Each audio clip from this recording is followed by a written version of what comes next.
परीक्षित महाराज ने प्रणाम किया है।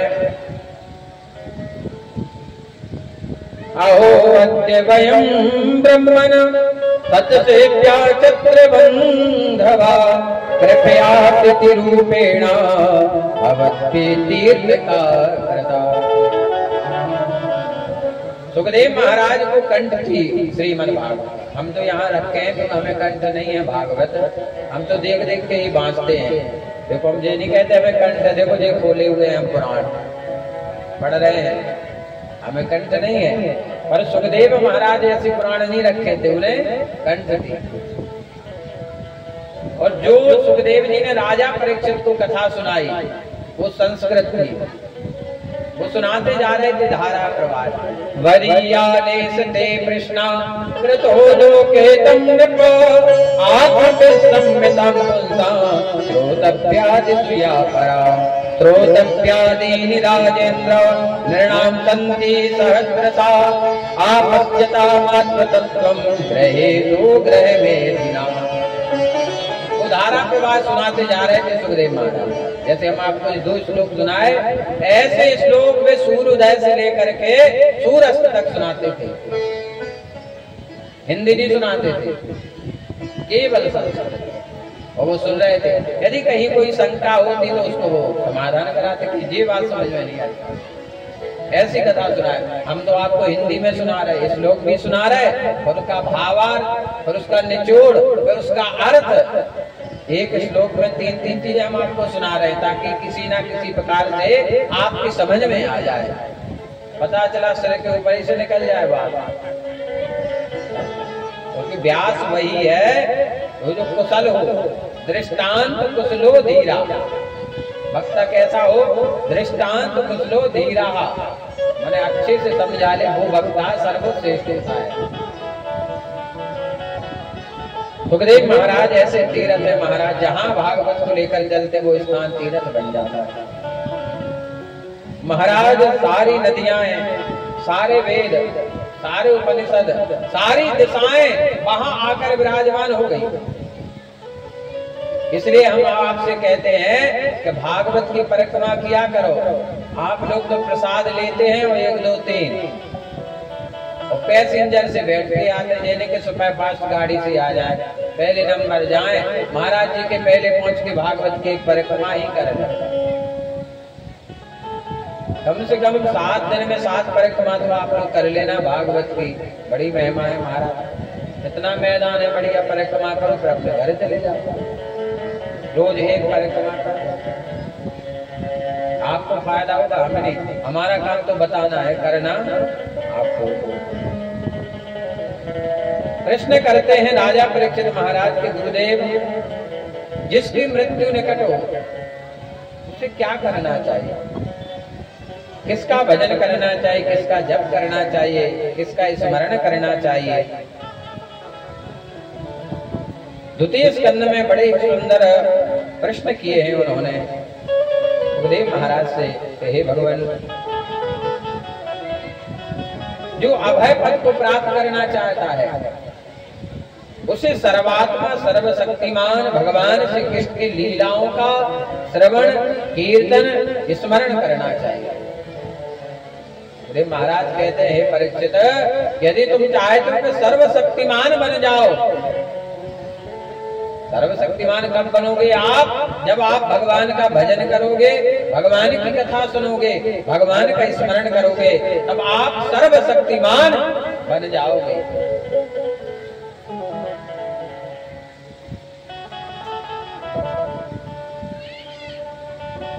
अब परीक्षित महाराज कहते हैं, सुखदेव महाराज कहते हैं, राजा, जब मृत्यु का समय निश्चित हो जाए,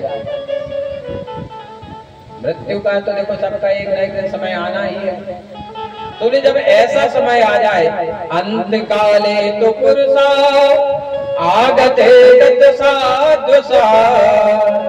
चिंदात संग शस्त्रेणा स्प्रहं देनुयेतम। वो कहते सुखदेव महाराज, राजा परीक्षित, जब मृत्यु का समय आ जाए तो घबराना नहीं चाहिए। उस समय भगवान का हमें नाम देना चाहिए और वैराग्य शस्त्र से सारे संबंध काट देना चाहिए। उस समय हमें कैसा कर लेना चाहिए कि ना हमारा बेटा है, ना हमारी पत्नी है, ना हमारे पास धन है, ना हमारे पास मकान है, ना हमारे पास गाड़ी है। अब केवल भगवान हमारे हैं, वहीं से हम आए थे, वहीं पे। ये बात बिल्कुल सत्य है। जब किसी के संतान नहीं होती है और विलंब होता है तो वो किससे मांगता है?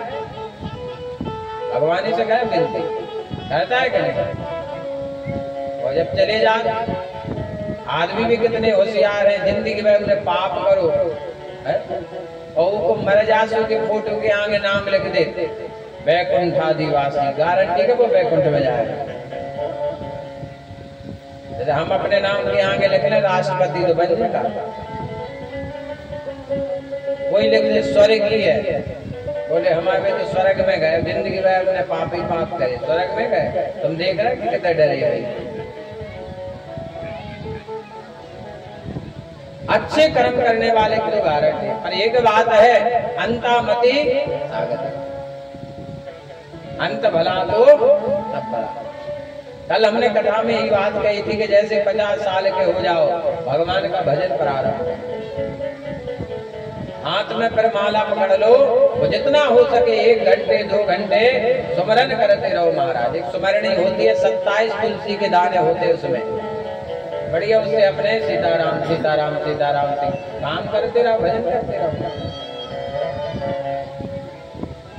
इसके बाद सुखदेव महाराज कहते हैं, राजा परीक्षित आप धीरज रखें और जाकर के इस गंगा जी में स्नान करें।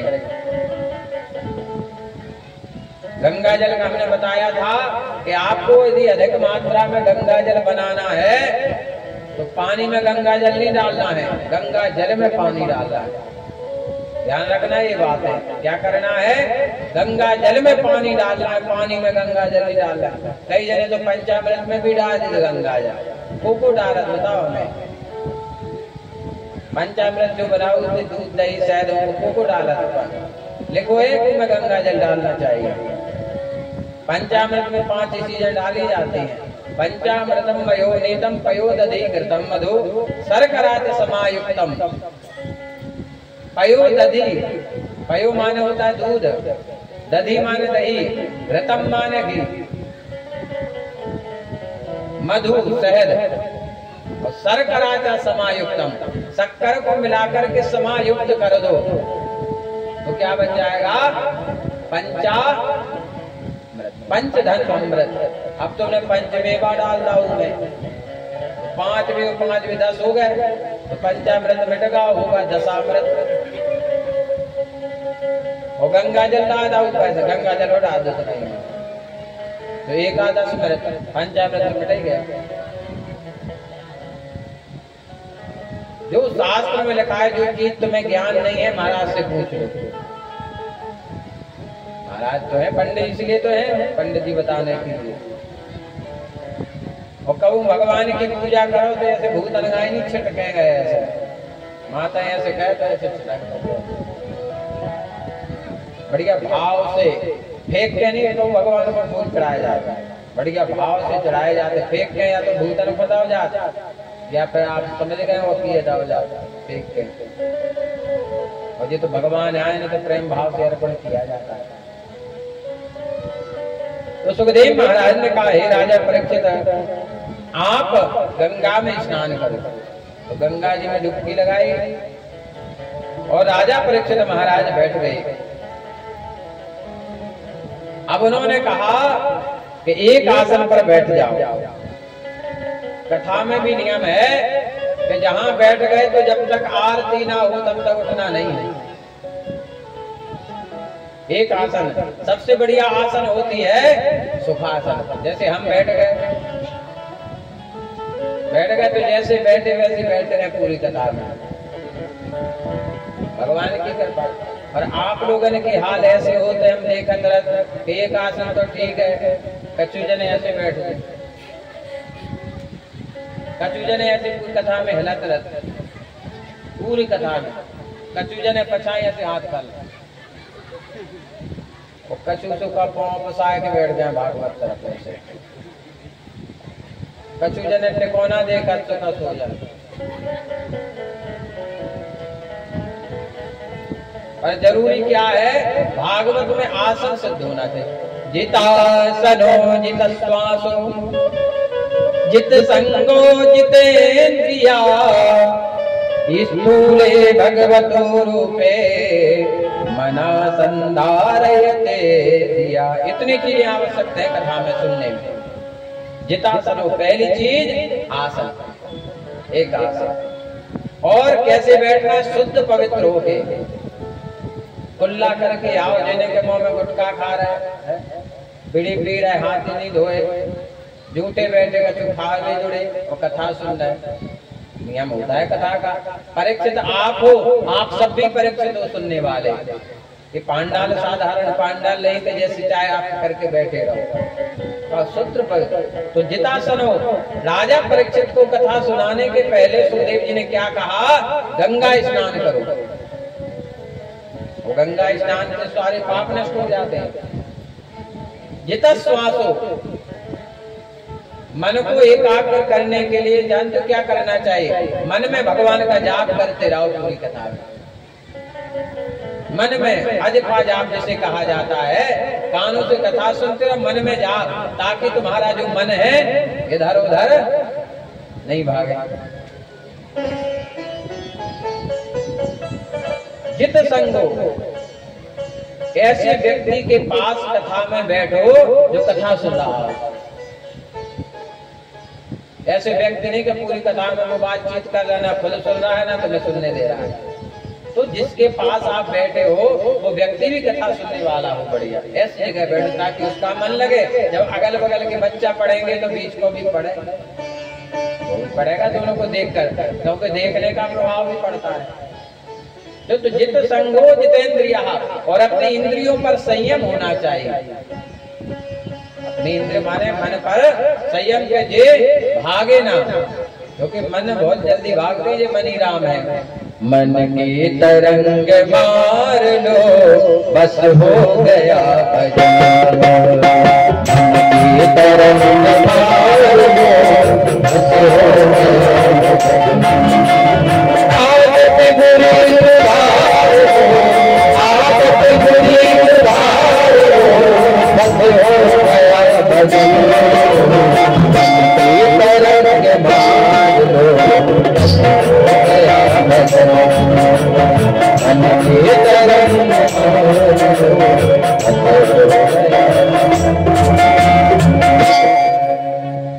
मन को एकाग्र करके मन लगा कर यदि आप कथा सुनोगे तो एक एक चीज आपकी समझ में आएगी और जाकर सीधे आपके हृदय में बैठेगी। महाराज राजा परीक्षित महाराज मन में ओम मंत्र का जाप करने लगे। प्रणव मंत्र का जाप चल रहा है, अजपा जाप, मन में ओम मंत्र चल रहा है। इसके बाद सुखदेव महाराज ने भगवान के विराट स्वरूप का वर्णन किया। वो कहते हैं, हे राजा, हे परीक्षित, ये जो सारा संसार है, 14 भवन है, सब भगवान के शरीर से प्रकट हुआ है। जो नीचे के लोग हैं, पाताल लोग, ये क्या है, भगवान का तलवे। रसातल भगवान की एड़ियां हैं, महातल एड़ी की गांठ है, तलातल भगवान के पैर के पिंड हैं, सुतल दोनों घुटने हैं, अतल वितल भगवान की जंघा है, और भगवान का जो उदर है जानते वो क्या है, भूतल। ये मृत्यु लोग, ये क्या है, भगवान का पेट है, उदर। और भगवान की जो नाभि है वो क्या है, आकाश। भगवान की जो छाती है वो क्या है, स्वर्ग लोक। हम लोग कहते हैं स्वर्ग गए, मतलब भगवान के हृदय में जगह मिली। स्वर्ग क्या है, भगवान का हृदय। और भगवान का जो गला है वो महर लोक है, भगवान का जो मुख है वो जन लोक है, भगवान का जो ललाट है वो तप लोक है, जो मस्तक है वो सत्य लोक है, और भगवान के जो हाथ हैं, भुजाएं, वो इंद्रियां हैं। दिशाएं कान शब्द हैं, दोनों अश्वनी कुमार भगवान के नासिका के चित्र हैं। और भगवान का मुख क्या है? अग्नि। देखने की जो शक्ति है भगवान की वो है सूर्य और चंद्रमा। जब भगवान पलक झपकाते तो रात हो जाती है, पलक खोलते तो दिन हो जाता है। अब राजा परीक्षित महाराज ने जो प्रश्न किए थे कि यत् कीर्तनम यत् स्मरणम यदीक्षणम यद वंदनम यद श्रवणम यद हरणम लोकस्य सद्यो विदनोति कल्मषम तस्मै सुभद्र श्रेयाय नमो नमः। बड़ा ही सुंदर प्रश्न किया है। प्रश्न सबका है कि हम भजन करें तो किसका करें? बोले हमें लक्ष्मी चाहिए तो दीपावली पर कितनी सफाई करते महाराज? पूरे घर की होती केवल साल भर में दीपावली के समय। किसके लिए? लक्ष्मी। और इससे सिद्ध होता है कि सबको पैसा चाहिए। सबको चाहिए कि नहीं? चाहे गरीब हो चाहे अमीर हो महाराज, सब वर्ण के मुसलमान पैसा नहीं चाहता क्या? जैन लोग पैसे नहीं चाहते क्या? ईसाई पैसा नहीं चाहते क्या? हिंदू तो चाहते हैं, लेकिन लक्ष्मी जी को सब प्रेम करते महाराज। और देवताओं से प्रेम नहीं है किसी को, केवल लक्ष्मी जी से। और लक्ष्मी जी का वाहन है उल्लू, वो किसी के पास ठहरती है ही नहीं है। लक्ष्मी जी वहां रहती है जहां लक्ष्मी नारायण हो महाराज। पत्नी माए के कितने दिन रहेगी? कितने दिन रहेगी? जाएगी तो पति के पास। तो जहां नारायण वहां लक्ष्मी होगी महाराज। तो जो नारायण की भक्ति करेगा वहां लक्ष्मी की कमी नहीं रहेगी। तो बोले लक्ष्मी चाहिए, लक्ष्मी जी के पास जाओ। बोले सरस्वती चाहिए, विद्या, सरस्वती की आराधना करो। शक्ति चाहिए तो बोले दुर्गा की आराधना करो। पर हम ये कहते हैं कि सब नदियों में नहाने से अच्छा है कि हम समुद्र में नहा लें जहां सारी नदियां मिली है। सारे तीर्थ बार बार और गंगा सागर एक बार नहा लो तो सब स्नान हो जाते हैं। सृष्टि के वर्णन में ये सुनाते हैं, आगे सुखदेव महाराज कहते हैं, राजा परीक्षित, ब्रह्मा जी के शरीर से जो उत्पत्ति हुई है उस उत्पत्ति में सबसे पहले पुरुष के शरीर से जन्म हुआ है महाराज। सृष्टि में जो सबसे पहली उत्पत्ति हुई है वो ब्रह्मा जी के शरीर से हुए महाराज। पहले स्त्री नहीं थी, केवल पुरुष। तो ब्रह्मा जी के शरीर से दक्ष प्रजापति का जन्म हुआ है ब्रह्मा जी के अंगूठे से। वशिष्ठ महाराज इनका प्राण से जन्म हुआ है ब्रह्मा जी के। भृगु महाराज का त्वचा से खाल होती है, इससे जन्म हुआ है। ब्रह्मा जी के हाथ से जन्म हुआ क्रतु का, नाभि से पुलह का, कानों से पुलस्त्य का, मुख से अंगिरा का, नेत्रों से अत्रि का, मन से मरीचि का। और ब्रह्मा जी की छाया से, शरीर तो ठीक है महाराज, ब्रह्मा जी की छाया से एक ऐसे मुनि का जन्म हुआ जिनका नाम है करदम। छाया से भी जन्म हुआ। फिर ब्रह्मा जी के शरीर से एक जोड़े का जन्म हुआ, स्वयं मनु और शतरूपा। यहाँ से मैथुन क्रिया प्रारंभ हुई महाराज, शतरूपा और स्वयं मनु के द्वारा। अब इनमें जो करदम महाराज थे बड़े तपस्वी थे महाराज। करदम का अर्थ होता है कि जिसने अपनी इंद्रियों पर विजय प्राप्त की हो। कर्म माने इंद्रियां, दम माने जिसने दमन बस में कर लिया हो अपनी इंद्रियों को। इंद्रियां जानते हो आप? जानते हो?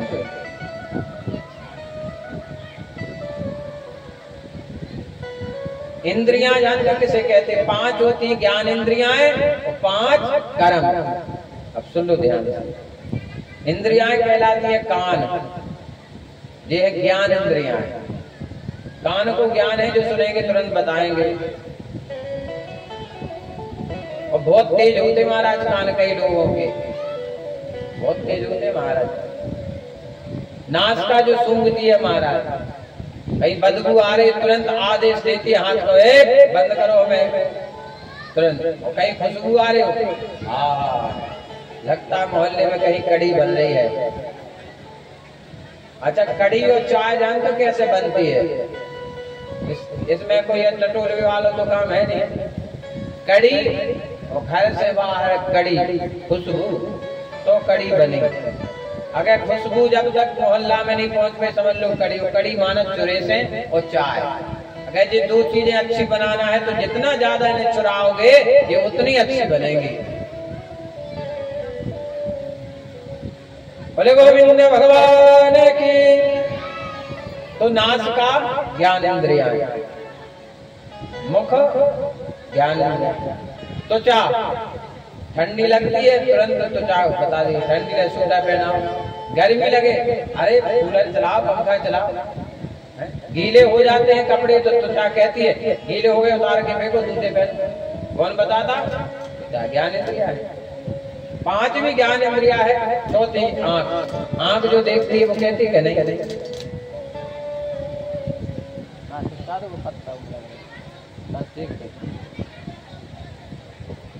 चौथी इंद्रिय क्या है? आंख, जो देखती है वो बताती है। और पांचवी जिह्वा। जीभ होती है महाराज, गरम हो, कड़वा हो, मीठा हो, खट्टा हो। वैसे जीवा को दो चीजें बहुत प्रिय है, एक खट्टा और एक मीठा महाराज। प्राण से प्यार है पर इसको मिलता कुछ नहीं महाराज।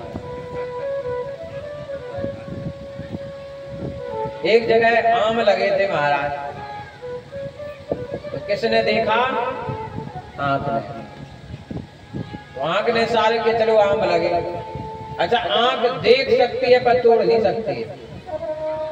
आंख देख सकती है पर तोड़ नहीं सकती आंख को। तो चल कर गए पांव, और तोड़े किसने? हाथ ने। आंख ने देखा, पांव चल कर गए, हाथों ने तोड़ा और पहुंचा कहां? जीवा के पास। जीवा ने खाया, चखा और पहुंचा कहां? पेट में। और जहां रखवाली करने वाले ने देखा उसने लठ मारे पीठ में। अब पीठ का क्या दोष? गलती किसने की? आंख ने। और पिटाई किसकी हुई? पीठ की। बेचारे का कुछ दोष ही नहीं है। ये ज्ञान इंद्रियां, ध्यान रखना। पांच कौन है?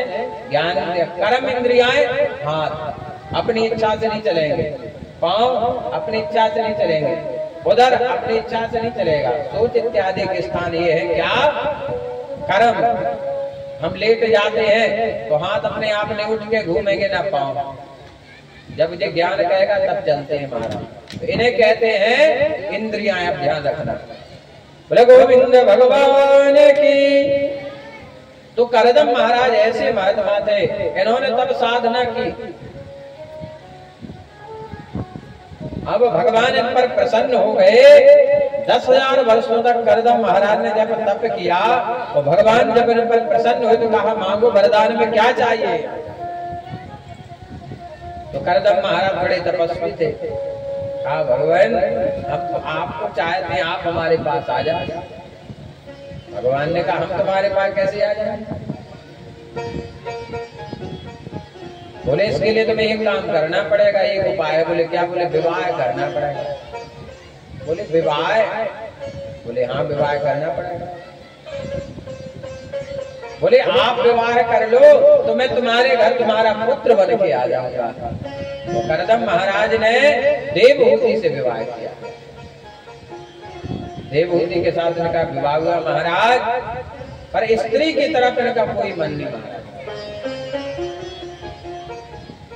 क्योंकि जहां राम वहां काम नहीं महाराज। कामदेव के 5 बाण हैं, शब्द, स्पर्श, गंध, रूप। जो कामदेव जब बाण चलाता है तो पहला बाण क्या होता है? सुंदरता, रूप। जब व्यक्ति आकर्षित होता है किसी सुंदरता पर तो क्या? सुंदरता से। दूसरा बस में कामदेव करता है गायन से। तीसरा गंध मान खुशबू के द्वारा। चतुर्थ स्पर्श के द्वारा। और 4 के बाद पर होती बाणी, शब्द बाणी। ये कामदेव के 5 बाण हैं। पर ऐसे करदम महाराज हैं कि कामदेव का भी यहाँ कोई प्रभाव नहीं पड़ा, क्योंकि जहां राम वहां काम नहीं होता है महाराज। महाराज इन्होंने 80 वर्ष समाधि में चले गए करदम महाराज। विवाह हुआ है वो तब समाधि में चले गए करदम महाराज। 80 वर्ष के बाद जब समाधि खोली तो देवहूति सेवा कर रही थी। वो जानती थी मेरे पति तपस्वी हैं, ये जो चाहे वो कर सकते हैं और जो मैं मांगूंगी मुझे मिलेगा। शास्त्र कहते हैं पत्नी को कभी भी अपने पति को जवाब नहीं देना चाहिए और पति को हमेशा ध्यान रखना चाहिए कि मेरे होते हुए मेरे पत्नी को कोई कमी नहीं होना चाहिए। जो पति अपने पत्नी को मारता है, पीटता है, दुख पहुंचाता है, कष्ट देता है महाराज, भगवान उसे कभी क्षमा नहीं करते। उस घर में कभी लक्ष्मी नहीं ठहरती महाराज। क्योंकि देश क्या है? भारत माता। ये धरती क्या है? पृथ्वी माता, सरस्वती माता, लक्ष्मी माता। उन्हीं को तुम पीड़ा दोगे, कष्ट दोगे। बोले गोविंद भगवान की सेवा करते नहीं महाराज। 80 वर्ष के बाद करदम महाराज ने कहा देवी तुम धन्य हो, तुमने अपने कुल को तार दिया। पुत्री पवित्र किए कुल 2। जो बेटी होती है महाराज वो 2 कुल को तारती है महाराज। आज की बेटियों को एक ध्यान रखना चाहिए, क्योंकि बेटी कुल की लाज होती है। ऐसा कोई काम नहीं करना चाहिए कि उसके भाई को, उसके माता पिता को सिर झुकाना पड़े महाराज। आज की बेटियां के आचरण को जितने बिगड़ जाते हैं तो वो लव मैरिज कर लेती है। बिल्कुल गलत है। बिना माता पिता की इच्छा के ऐसा कोई कार्य गलत नहीं करना है जिसमें तुम्हारे पिता और माता को झुकना पड़े, तुम्हारे भाई को झुकना पड़े। यदि कोई बेटी ऐसा करती है महाराज तो ऐसा बेटे और बेटी का त्याग कर देना चाहिए महाराज।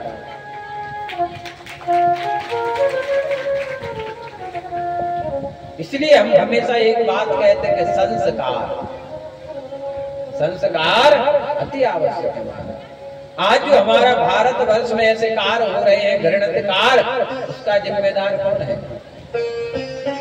घर वाली होते महाराज, क्योंकि वो ध्यान नहीं दे रहे महाराज। देवहूति ने से करदम महाराज ने कहा देवी मांगो क्या चाहिए? तब देवहूति ने कहा स्वामी एक नारी पूर्ण कब मानी जाती है? जब वह बेटी बने, पत्नी बने और माँ बने, तब वह स्त्री पूर्ण मानी जाती है। जब वो 3 रूप में, अब बेटी बन गई और विवाह नहीं हुआ वो भी दिक्कत है। अच्छा विवाह हो गया, संतान नहीं हुई तो भी दिक्कत है। तो 3 रूपों में होना अति आवश्यक है। तो कहा मैं बेटी भी बन गई और आप जैसे स्वामी की अर्धांगिनी बन गई। कितना सुंदर शब्द है हमारे सनातन धर्म में, अर्धांगिनी। वो आजकल के लड़के क्या कहते हैं? वाइफ। वो क्या कहते हैं? पत्नी नहीं कहेंगे, भार्या नहीं कहेंगे, अर्धांगिनी नहीं कहेंगे, वो क्या कहेंगे? My wife. और वाइफ भी बिगाड़ दे तो पूरी लाइफ। और पति का नाम पत्नी क्या कहते हैं? My husband. हस्बैंड माने जो हंसता रहे और बजता रहे वो हस्बैंड। वाइफ में 4 अक्षर WIFE वाइफ। अब इसकी व्याख्या की जाए 4 शब्द में W, तो पति के लिए कहा है, पति कह रहे हैं ना वाइफ, उसमें 4 अर्थ निकल रहे। W माने वंडरफुल। अब I माने इंस्ट्रूमेंट, F माने 4 आवर्स माने 4 पहर, 4 घंटे माने। और इंजॉय माने जो हस्बैंड है, जो बजता रहे और हंसता रहे, वो है हस्बैंड। इसलिए वाइफ नहीं कहना है, हस्बैंड नहीं कहना है, डैड नहीं कहना है। आजकल के बच्चे पिताजी क्या कहते? डैड।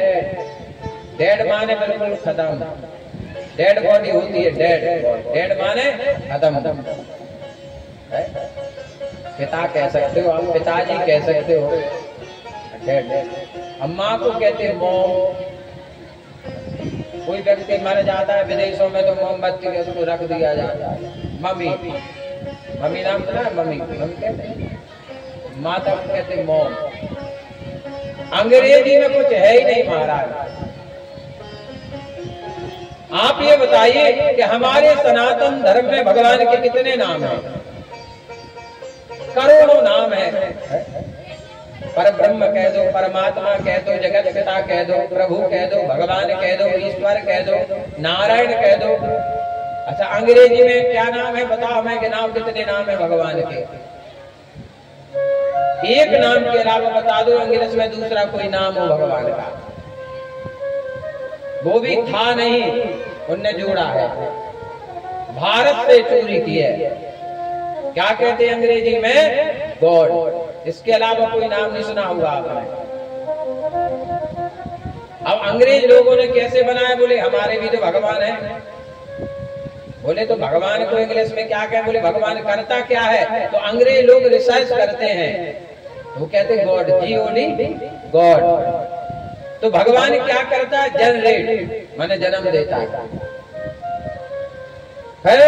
उसको चलाता है, ऑपरेट है। जैसे माइक बजाने वाले जब ये घुमाएंगे तब माइक चालू, तो बटन दबा दो तो बंद, जो ऑपरेटर। तो भगवान भी हम सबको चला रहे हैं। भगवान ने पानी बरसाया तो बरसा, भगवान नहीं चाहे तो कोई पैदा नहीं होगा कि बरसा दे। तो ऑपरेटर, ठीक है। जनरेट भगवान कहते, ऑपरेट करते। और डी माने डिस्ट्रॉय, माने खत्म नहीं भगवान करते। बद्रीनाथ केदारनाथ में प्रलय आया, सब साफ, सबही नचावत राम गोसाई बदो गीत भर करके नहीं। तो उन्होंने कहा भगवान जनरेट करता है, ऑपरेट करता है, डिस्ट्रॉय करता है। तो बोले 3 अक्षर इसके रख देते हैं। तो बोले जनरेट माने जी ले लिया, ऑपरेट माने ओ ले लिया, और डिस्ट्रॉय का डी ले लिया। तीनों अक्षर को लिख दिया तो क्या बन गया? गॉड। और गॉड को पीछे से पढ़ दो आप तो क्या हो जाएगा? डॉग। गॉड को पीछे से पढ़ो तो बन जाएगा डॉग। बोले गोविंद भगवान की। तो करदम महाराज ने देवहूति से कहा, देवी मांगो क्या चाहिए? अभी तो आप नहीं बंद पा रहा, वही टाइम बांधियो, मैंने से बांधो अभी तो मंच पे नहीं, तो पहले करने तो मैं बोले वृंदावन के हरिलाल की। चलो बांध दो थोड़ा, जल्दी बांध। सखी रे बाके बिहारी से हमारी लड़ गई अखियाँ। सखी रे बाके बिहारी से हमारी लड़ गई अखियाँ। बधाई नाथ जी लग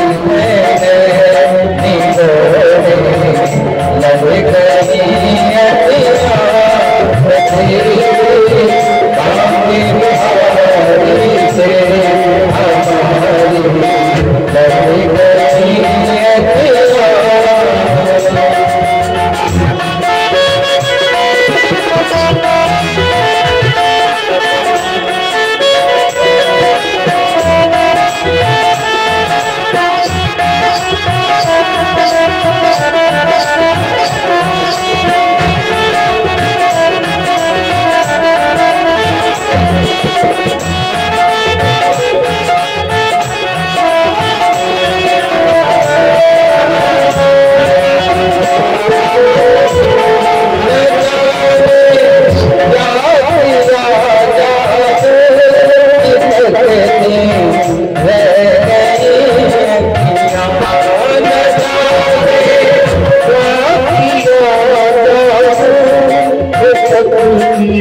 बिहारी से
तो करदम महाराज ने देवहूति से कहा, देवी तुमने इतने दिनों तक प्रतीक्षा की है और मांगो देवी तुम्हें क्या चाहिए। उस समय देवहूति ने कहा, स्वामी आप मन की हर बात जानते हैं।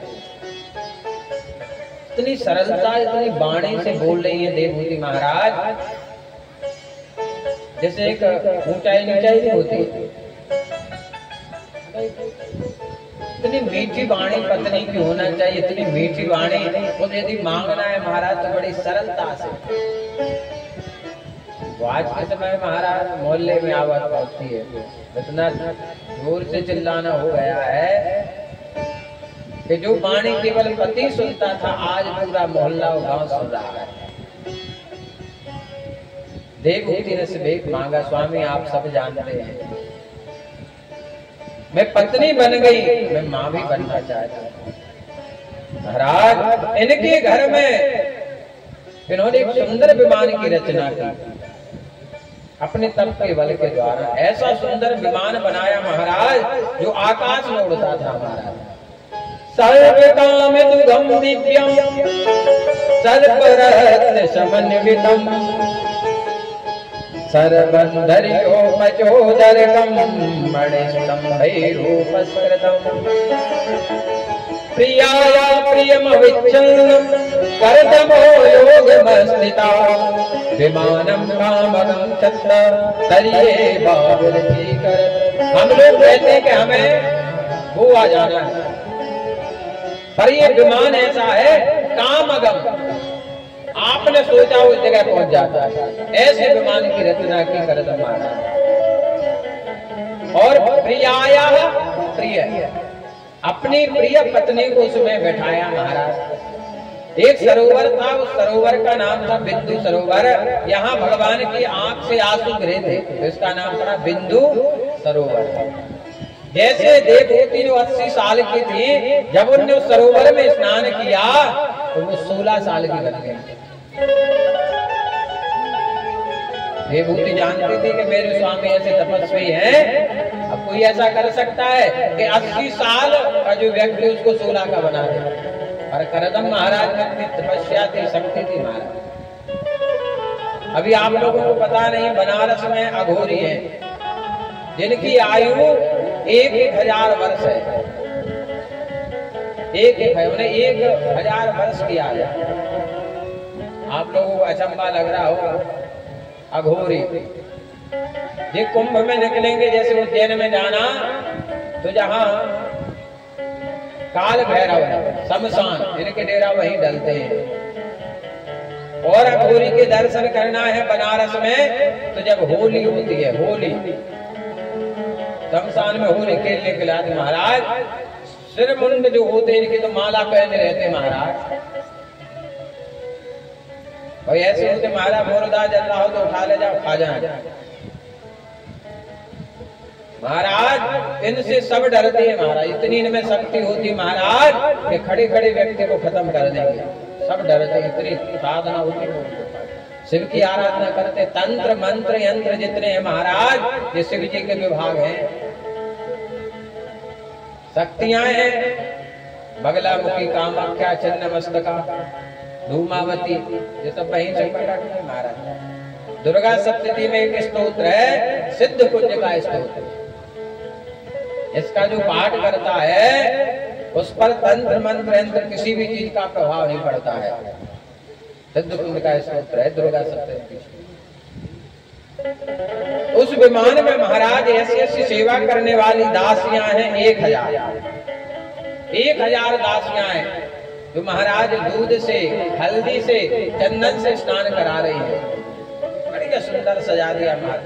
कोई युवती कितनी भी सुंदर हो फिर भी वो अपने आप को सजाती ही है। सुंदरता होने के बाद भी अपने आप को और भी सजाती है महाराज। और जो नहीं है वे तो सजा ही रहे, लेकिन उनको भगवान ने पहले से ही सुंदरता दी है, लेकिन वे तो और भी सुंदरता को सुंदर करें तो और सुंदर सेवा करते महाराज। 1000 वर्ष तक उस विमान में रहे कर दूंगा। संसार के जितने सुख है महाराज सब प्रदान किए देवहूति को कर दो महाराज। और इनके यहाँ महाराज 9 कन्या नवदा भक्ति का जन्म हुआ महाराज। वो कन्या साधारण नहीं है। कला, अनसुईया, श्रद्धा, हविर्भु, गति, क्रिया, ख्याति, अरुंधति और शांति, ऐसी 9 कन्या महाराज। उनमें एक कन्या की कथा तो आप लोग सुनते ही महाराज, सती अनसुईया देवताओं को महाराज। 9 कन्या होने के बाद करदम महाराज ने कहा देवी देखो 9 कन्याएं हो गई हैं, अब मैं जा रहा हूँ तब साधना करने के लिए। तो देवहूत ने कहा स्वामी ये कन्या तो पराये घर की होती है, इनका विवाह कौन करेगा। तो करदम महाराज ने उन 9 कन्याओं का विवाह उन 9 ऋषियों से किया है। मरीचि का कला से, अत्रि का अनसुईया से, अंगिरा का श्रद्धा से, पुलस्त का हविर्भु से, पुलह का गति से, क्रतु का क्रिया से, भृगु का ख्याति से, वशिष्ठ का अरुंधति सर्वा का विवाह। अब कहा देवी लोग अपने विवाह भी कर दिए, अब चले जाएं। कहा स्वामी आप चले जाओगे तो हम किसके सहारे जाएंगे। अच्छा पति पत्नी का हंस और हंसनी का जोड़ा होता है वहां, दोनों लड़ेंगे झगड़ेंगे और एक दूसरे के बगैर रह नहीं पाएंगे। और हम ये कहते हैं महीना में एक बार तो बहस होना चाहिए, ज्यादा प्रेम भी अच्छा नहीं होता है। फिर शुरू से स्टार्ट हो जाता है, केवल मोह को, हाथ डंडा की नहीं, केवल मोह से। भगवान ने भी लड़े थे महाराज रुक्मणी से। भगवान बोले हम है करिया काले में, तुमने हमने क्या देखा जो विवाह कर लिया। अरे हमारा नाम बदनाम है, चोर हमें कहते हैं सब लोग, तुमने चोर से विवाह कर। अरे तुम तो रानी थी, रुक्मणी थी हैं, अरे तुम्हें तो कोई भी वर मिल जाता उससे विवाह तुम कर लेती। इतना सुना महाराज रुक्मणी मूर्छित होके गिर पड़े। बोले आपने ऐसा सोचा कैसे कि मेरे मन में ऐसे विचार आ जाए। मैंने तो आपको ही वरण किया है, क्योंकि संबंध ऊपर से जुड़ता है। जितने भी नाते महाराज सबसे ऊपर निश्चित होके आते हैं कि किसको कहां पर जुड़ना है। तो इनके यहाँ पर कपिल भगवान का जन्म होता है। बोले कपिल भगवान की, कपिल महाराज का जन्म होता है और करदम महाराज वन में चले जाते हैं साधना करने।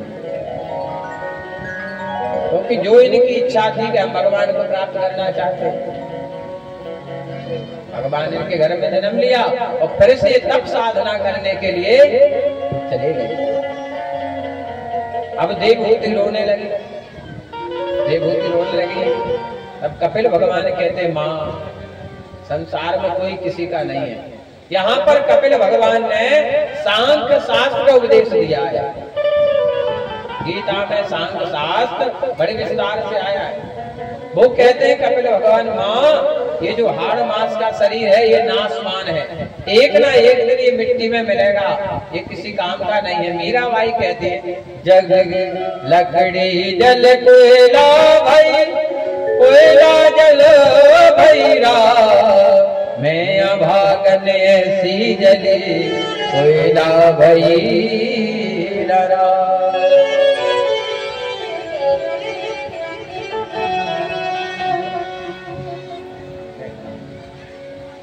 मीराबाई कहते हैं कि पानी आ गया,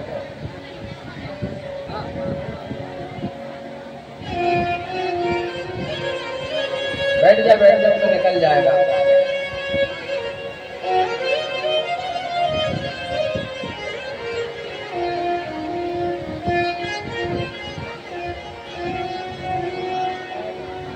श्री राम जय राम जय जय राम, श्री राम जय राम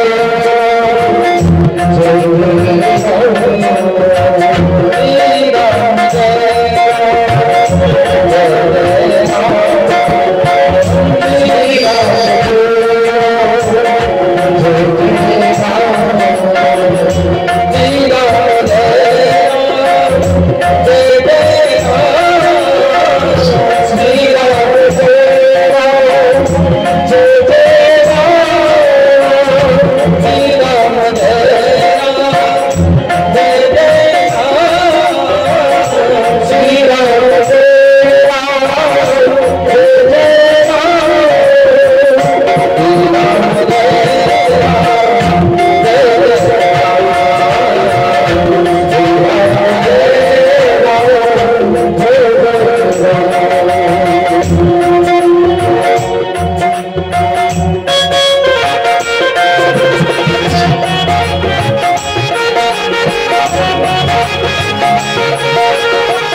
बैठ जा सब लोग। एक बात का उत्तर देना सब लोग, अभी पानी बरसा सब भागे। अगर खेत में तुम्हारी फसल लगी हो गई वो तुम्हें ढांकने हो गए, पानी बरस है तो तुम फसल छोड़ के भगो के फसल ढांको।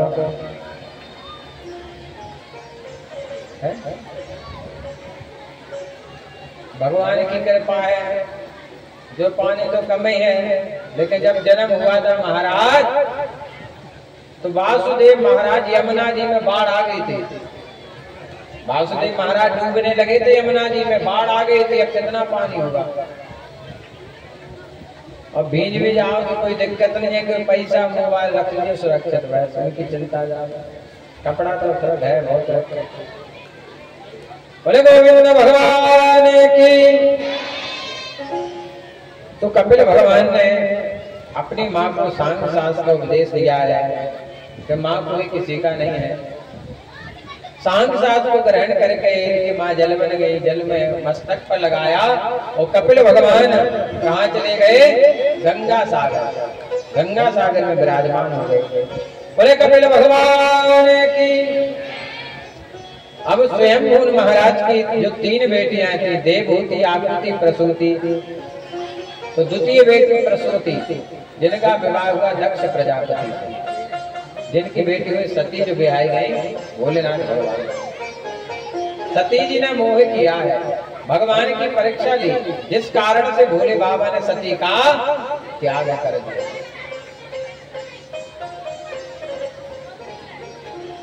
और अगले जन्म में वही सती पार्वती के रूप में प्रकट हुई, तो भगवान भोलेनाथ ने फिर उसे विवाह सही कारण हिमि ग्रह ग्रह जाए, जल में पार्वती तन पाए। बोले गोविंद भगवान की।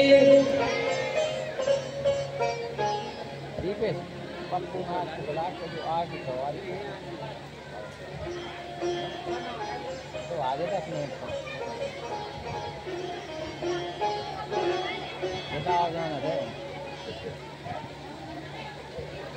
बोले गोविंद भगवान की। तृतीय बेटी आपूति, स्वयं महाराज की तृतीय बेटी जो ब्याई गई रुचि प्रजापति, जिससे जन्म हुआ है यज्ञ नारायण भगवान का और दक्षिणा का। अच्छा, पूजा पाठ में दक्षिणा क्यों चढ़ाई जाती है?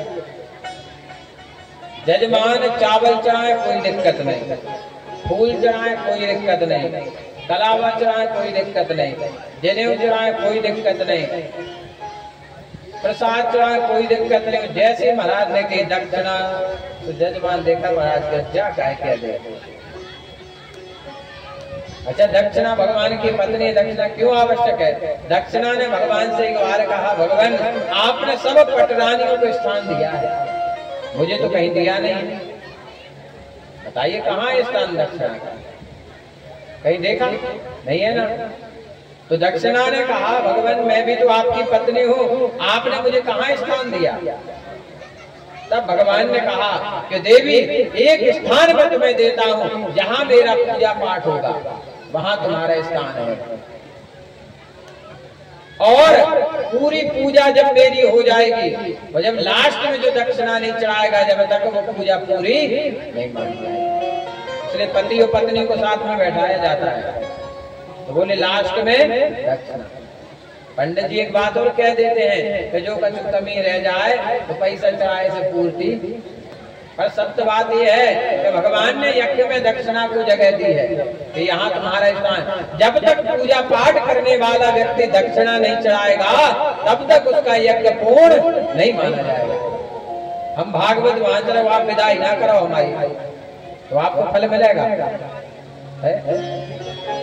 कथा सुनने वाले इतने जी आ रहे, ये दक्षिणा नहीं चढ़ाए ने फल मिलेगा? दक्षिणा तो चढ़ानी पड़ेगी, क्योंकि यज्ञ की पत्नी का नाम है दक्षिणा।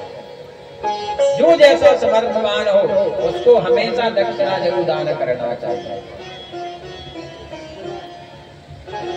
तो यज्ञ भगवान की पत्नी के रूप में दक्षिणा प्रकट हुई। आगे चल करके ध्रुव चरित्र का वर्णन किया गया। स्वयं महाराज के पुत्र थे उत्तानपाद महाराज।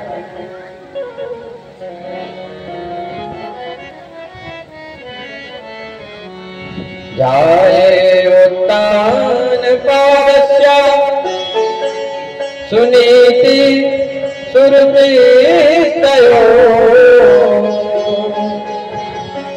सुरभि प्रेयसी पत्युर नेतराय सुतो ध्रुवा।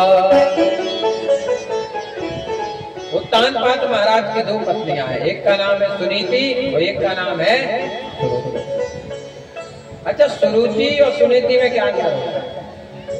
सुनीति उसे कहा जाता है जिसकी सुंदर नीति, जो पूरे घर परिवार को लेकर चले, सबका भला सोचे, अच्छा सोचे, उसे कहा जाता है